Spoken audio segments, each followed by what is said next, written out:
Hello folks, I'm here to unveil my $43 total cost machine here. I have retrofitted it in every way. I will say this, that card that I paid $5 for, I thought it was like a Radeon 6450. It's a Radeon 7000. Which fortunately it still uses the TerraScale architecture, because I've done the test with the games and I can tell if it's a TerraScale card or not on Windows XP.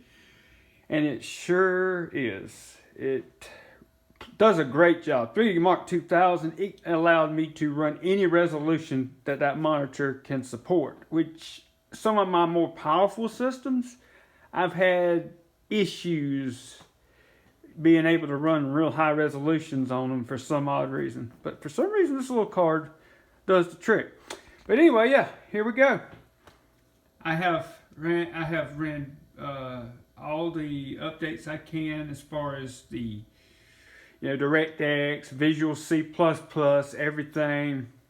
There's so many files you can install on the system to give it, a lot of compatibility layers to run a lot of different games and programs. So I've ran all that.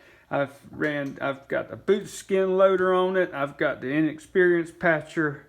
I've got all types of neat things. So this is kind of like a retro hybrid looking machine. I've got it themed up with all that 9X and XP love. Here we go. Let's boot her up. I like that little green that it does. That's pretty neat. That little green light. By the way, this is a 2005 1280 by 1024 monitor.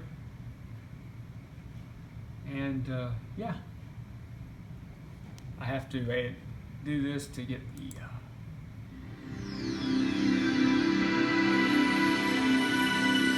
So I got the ME boot skin going on, and then I got the Windows 98 startup theme. So yeah, I thought this was a neat way to run this system, because it's meant for retro gaming, and that's exactly what I did. I installed a pile of games and I've tested them all. I got them all working just great. I've got the this is the Need for Speed 2. It is SE, but it's in software mode. That way I can, run the cockpit view like you would on a Windows 95, 98 machine. Got King's Quest 1. That is a AGD slight remake of the original game. It runs really good on XP and all that, so I figured I'd run that to get some classic, old 80s vibe to that. And then I've got Forsaken, Pod Gold, Calumet Ray Rally, Daytona USA Deluxe, Tomb Raider 3 with the expansion, and Tomb Raider 2 with the expansion, Incoming, Expendable, 3D Mark 2000, and of course 2001 SE. And I got Microsoft Plus on. I decided to go, kind of retro with it.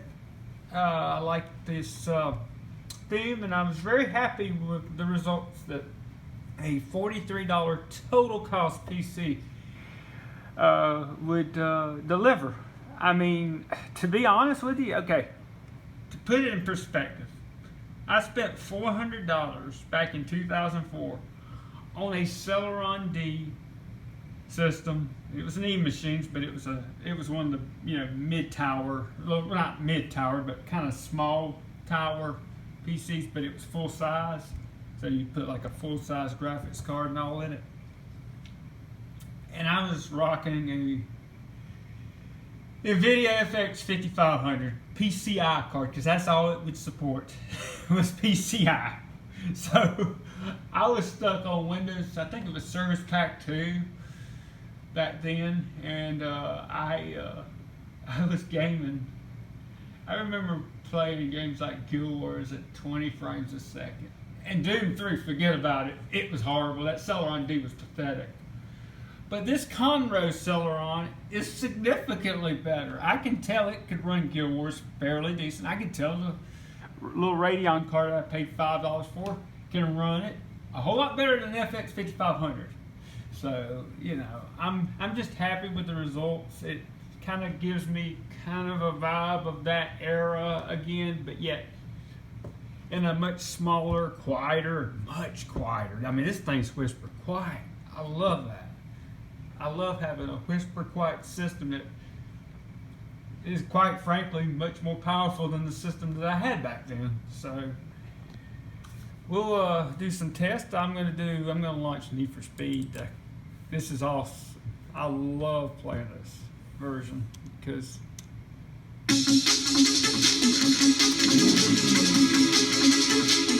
here we go.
You get the point. It works, as you can see, works great.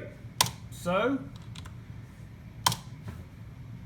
boom, no problems there. So here we go. Let's go with incoming again.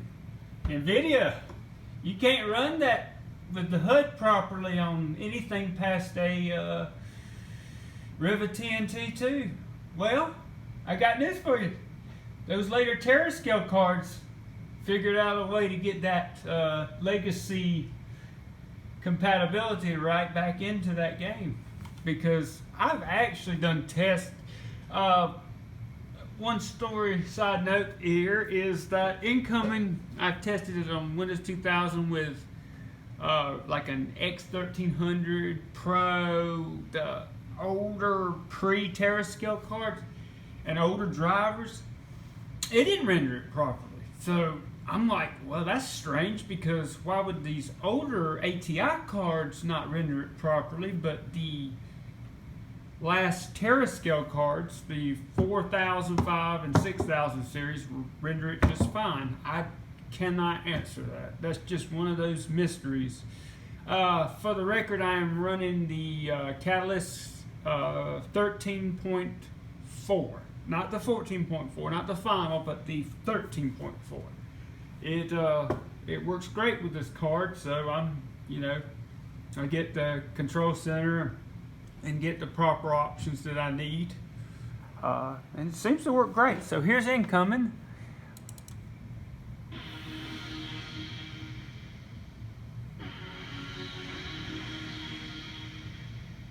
No patches, no nothing. It just launches and runs.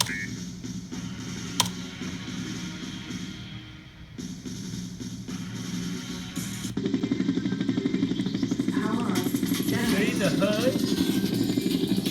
HUD's properly working.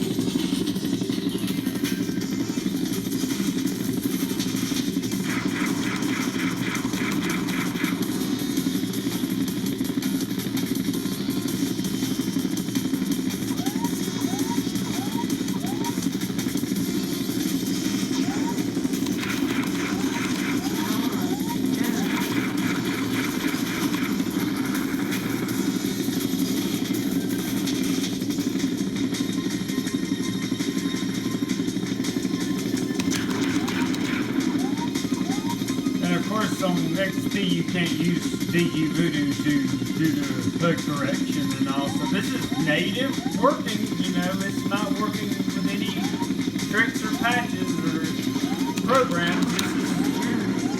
This is just working. It just works. And it's not an NVIDIA card, and it just works. Go figure.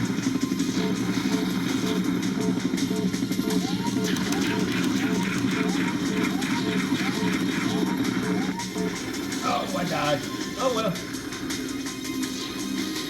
Power generated. Power collected. You know, maybe I kind of wonder if just the combination of a single core processor from this era, you know, maybe things just work better on a single core, especially these older games. I'm starting to see why some people talk highly about running just a single or dual core processor. I will say I've had pretty good luck with quad cores on XP. That's never been an issue. I never had good luck with 4-core, 8-thread processors. I tried that once or twice, and yeah, XP didn't care much for them. Definitely, I stopped at quads. I've got a system with a GTX 960 and a 2500K. That's like my, that's where I run my end-of-life XP stuff, like Skyrim, Fallout New Vegas, the modified PlayStation 2 emulator that can run 1.6 that can run on XP, you know, stuff like that. So yeah, I mean, but for a little $40 retro machine, 43 technically, I can't complain. It's just been amazing, the results that I've gotten. Like, here's 3D Mark 2000. I was going to tell you, show you. It gives me these options that I normally, I can go in here and see I can change this to a 32-bit 12. That's the full resolution. And I've had trouble with, like I said, much more powerful graphics cards getting that good of an option. It defaulted to 24-bit and triple buffering and all that stuff. So, you know, I mean, it just runs. Like at the benchmark here. Here's 2000 with the see, it's running great. I looked at the frames and stuff. It looks about right for a low-end, you know, OEM display adapter card. It does like 399 frames on the second part of this demo and all. So it seems to be doing just fine. Haven't had any issues. So I just test it, you know. I use the selected resolution, and of course the demo starts right up. I mean, I can't complain. This is what I envisioned. If you put all the compatibility layers together, the best of all worlds, you can make XP the ultimate retro operating system. I see why XP, people won't let this one go. It's all that extended support from Microsoft all the way to 2014, and just the legacy layers from the era that it came out. You know, it just came out a couple years after Windows 98, so it's not that much newer. So it's got all those legacy layers. Granted, it's NT kernel versus 9X, but as far as those old games, it does quite a good job running these games. I've not had much trouble with this combo right here. I like it. I see a lot of potential in it. And it's a good way to enjoy these old games without having to pay money. I mean, you can get these kind of systems so cheap. I won this on auction at the Goodwill in Charlotte off of eBay. I got it for $19. I think I paid $8 shipping. Came to around $28 with tax and everything. Came up $28.46 if I'm not mistaken. Shipped to my door.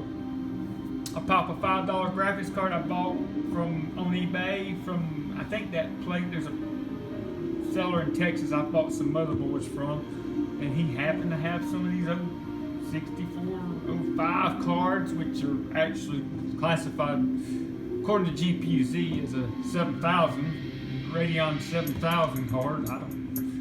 I don't know what exactly the card is, but it's a Keikos card of some kind. But it does the job. It does what I'm wanting it to do. So these old display adapter cards, quote unquote, can make great retro gaming cards. You can enjoy all the old games, fire them up, just have a blast. Yep, I enjoy it. Love it.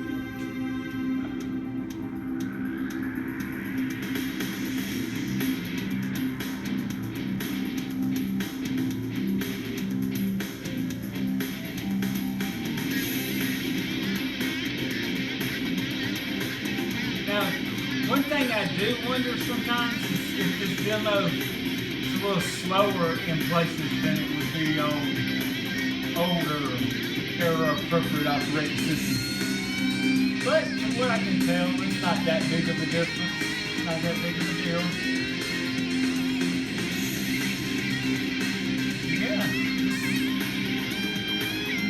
You see, it's not having any problem running that demo. Of course, most operating systems don't. You can get it running on, I think, quite a bit of operating systems. So it's just, keeping it more error appropriate while expanding your options. XP expands those options well beyond the 9X systems. I mean, you can run much newer stuff. You've got so much variety of graphics cards you can put in an XP system. So it's just nice getting that kind of, how you say, combining the best of both worlds. XP was like that sweet spot of old and new just meshed together, and it just feels error appropriate. It feels right to play these games on here because we're talking about an operating system that's been out for over 22 years. So it's an old operating system in its own right.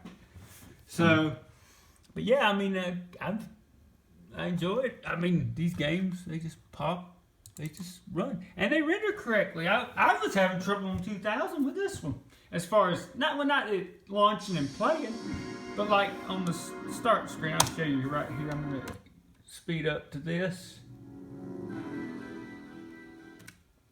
Like right here on this screen right here, like that'd be this big line that would go down on Laura. So it's just strange that there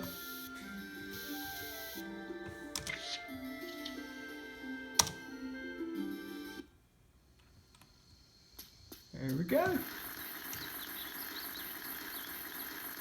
That things are working better on XP than some of these older systems. Maybe not the oldest systems, but yeah. Anywho, this is Matt signing off.